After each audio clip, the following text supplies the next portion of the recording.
Hey guys, it's Colleen and today I'm going to be sharing with you my January's hits and misses.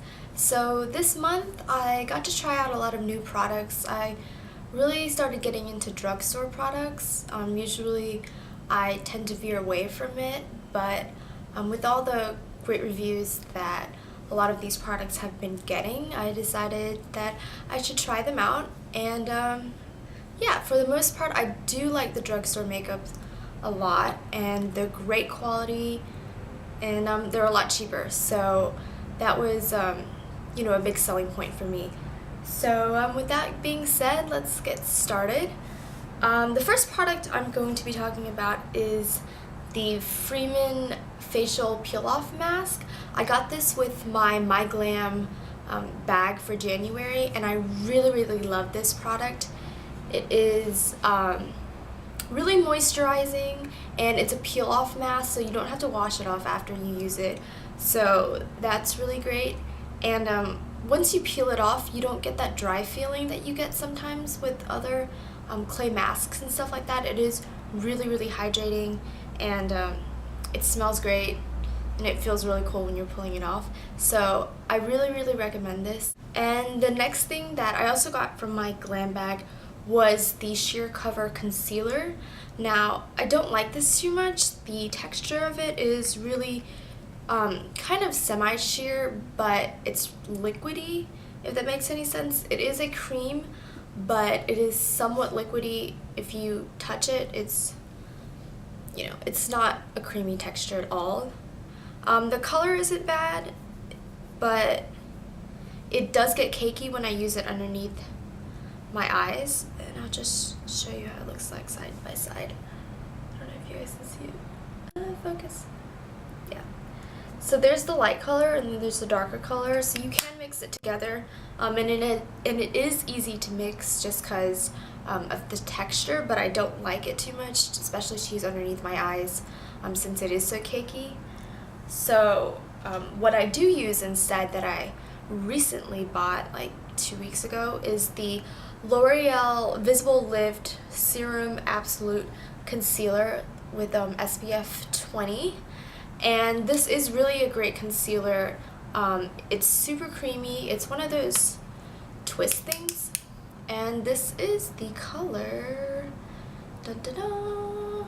What are you? Oh, it's the color medium, and it works perfectly underneath my eyes, and it is a lot creamier and more opaque, so I don't know if you guys can see it. Yeah, it's right here, and it is a shade, I guess, between the light and the dark color from the Sheer Cover, but this is much more creamier, much more blendable, and overall I just like it a lot more. And then the next thing I got at CVS was the L'Oreal Paris Infallible in the color, what is this? It is Endless Pearl.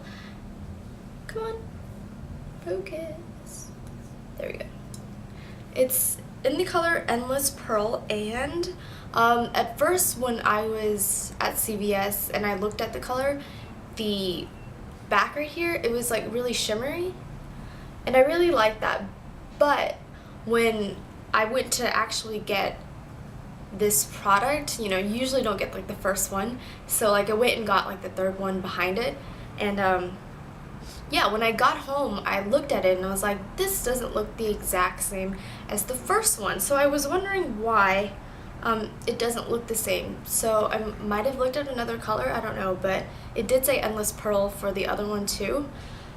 About this, I don't love the color too much. It doesn't really show up on my eyes too well. Let's see if I have any space. And it's not as shimmery as I had hoped for. It's more matte.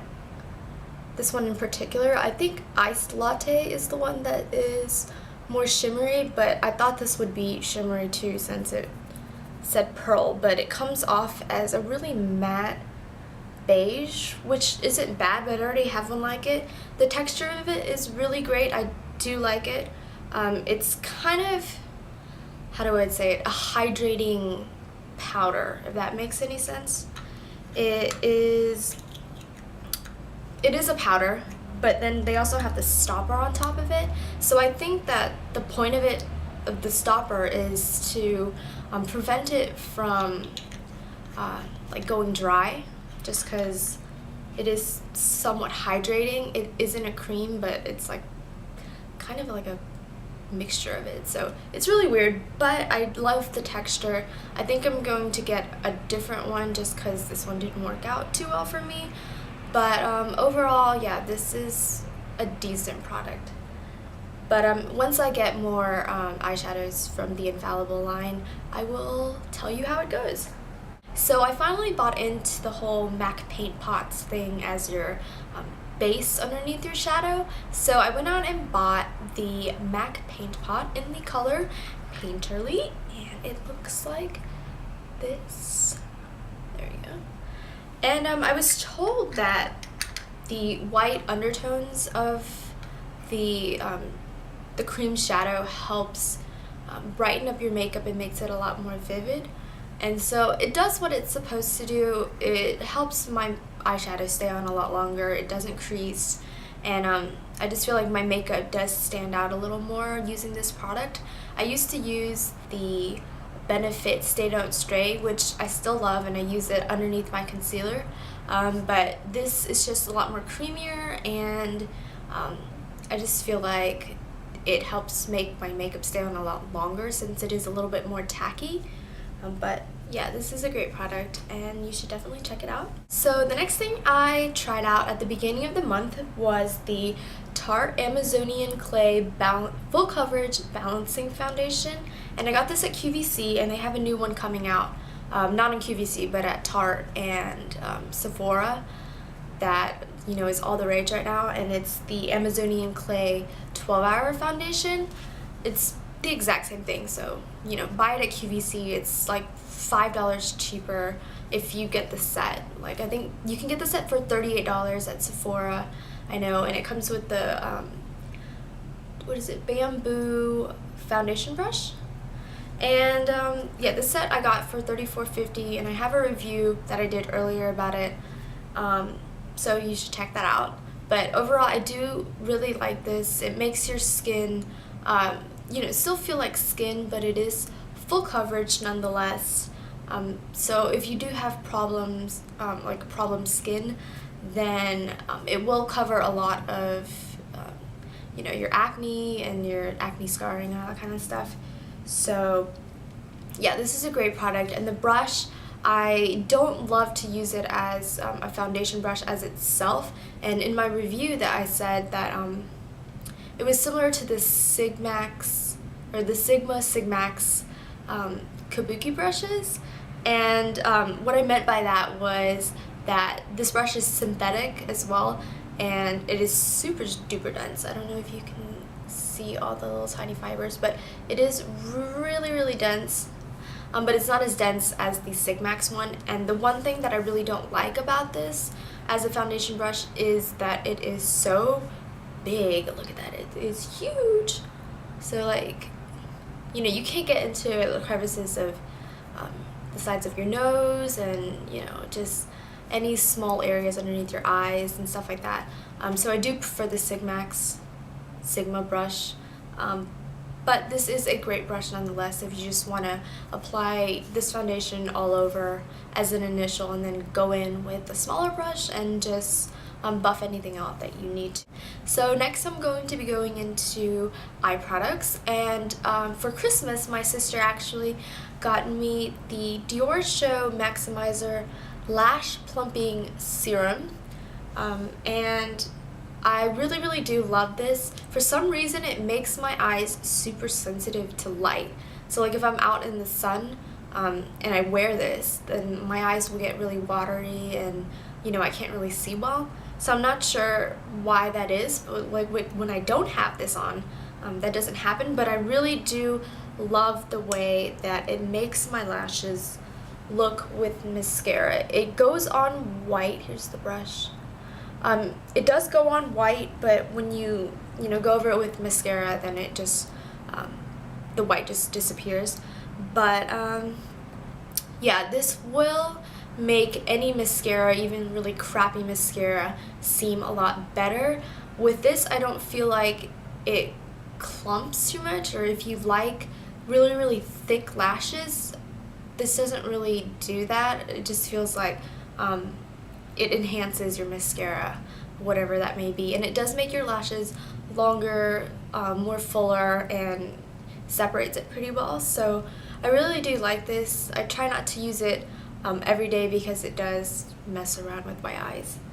So yeah, I finally got my hands on the Milani Liquif-eyes black eyeliner, and I was looking all over for this. I went to Walmart, CVS, Rite Aid, and they didn't have it. They were all sold out.